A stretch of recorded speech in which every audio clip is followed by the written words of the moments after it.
Welcome to Nandini stocks. ఈరోజు మనం ఇవన్నీ చూడండి, పప్పులు, పచ్చిపప్పు, సన్ఫ్లవర్ పప్పు, నువ్వులు, అవిసె గింజలు, గుమ్మడి గింజలు ఇవన్నీ కలిపి, అంటే అన్నీ ఈక్వల్గా కలిపి ఫ్రై చేసుకుని డైలీ కొన్ని ఇన్ని తింటే చాలా మంచిది. కాళ్ళ నొప్పులు అవి రావు. కానీ ఇవి తినట్లా, పిల్లలు తినట్లా, అట్లాగే ఇంట్రెస్ట్ ఉండట్లా. అందుకని వీటినన్నిటినీ చిక్కీలా చేస్తే తింటారు ఇంట్రెస్ట్గా. ఫ్రై చేద్దాం చూడండి. మళ్ళీ ఒకసారి కొన్ని రోజులు అయిపోయింది ఇవి కాబట్టి కొంచెం మెత్తగా అయిపోయినాయి. మళ్ళీ ఒకసారి వీటిని లైట్గా ఫ్రై చేసుకుందాం. ఫ్రై చేసుకుని ఎలా చేసుకోవాలో చూద్దాం. ఫస్ట్ ప్యానం పెట్టాను. ప్యానం పెట్టి మనం ఈ గిన్నెతో వెలుతుగా ఉన్నాయి కొంచెం కొలుసుకుందాం. బెల్లం వేసుకోవాలి కదా, దీన్ని ఫ్రై చేసుకుందాం లైట్గా.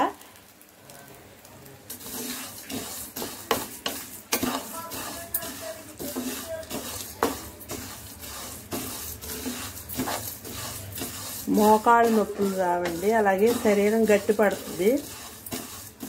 కీళ్ళ నొప్పులు, మోకాళ్ళ నొప్పులు, నడుము నొప్పి అట్లాంటివి రావు. జుట్టు ఓడడం అనేది తగ్గుద్ది.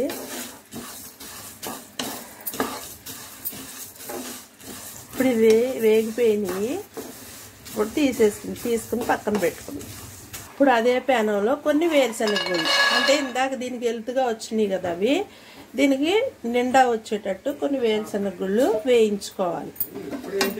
అప్పుడు ఒక గిన్నె నిండా వేసినట్టు మనం.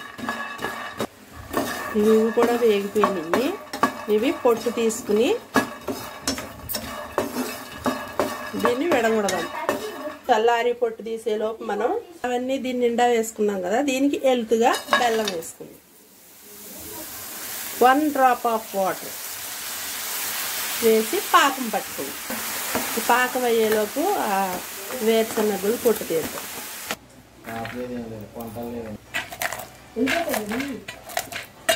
ఎలా చేస్తే తొందరగా మనకి విడిపోతాయి.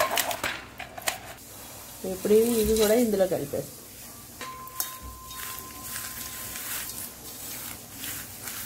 పాకం ఎంతవరకు వచ్చిందో చూద్దాం.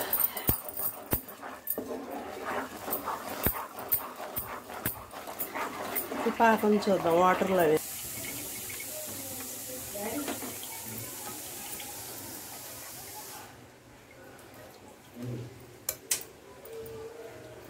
ఇది ఇలాంటి ఇరిగిపోవాలి, అంతవరకు పాకం పట్టుకోవాలి.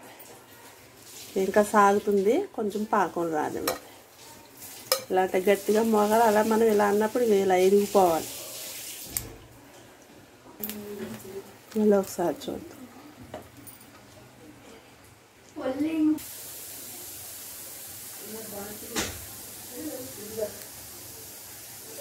ఇది ఇరిగిపోతుంది. అట్లాగా ఇలా పట్టుకోవాలి పాకం. మనం ఇది ఇరిగిపోవాలి మనం ఇలా అన్నప్పుడు. చూడండి, పాకం అయితే రెడీ అయిపోయింది. ఇప్పుడు ఇవన్నీ చల్లారినాక ఇందులో వేసుకోవాలి.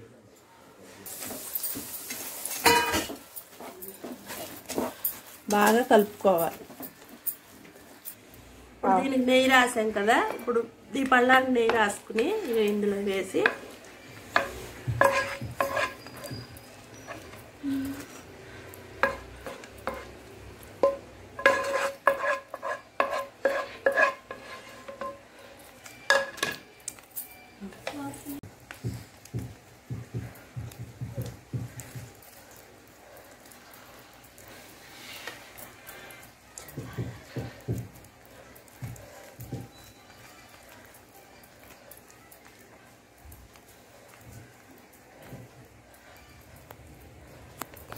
ఇప్పుడు దీన్ని చల్లారివ్వాలి.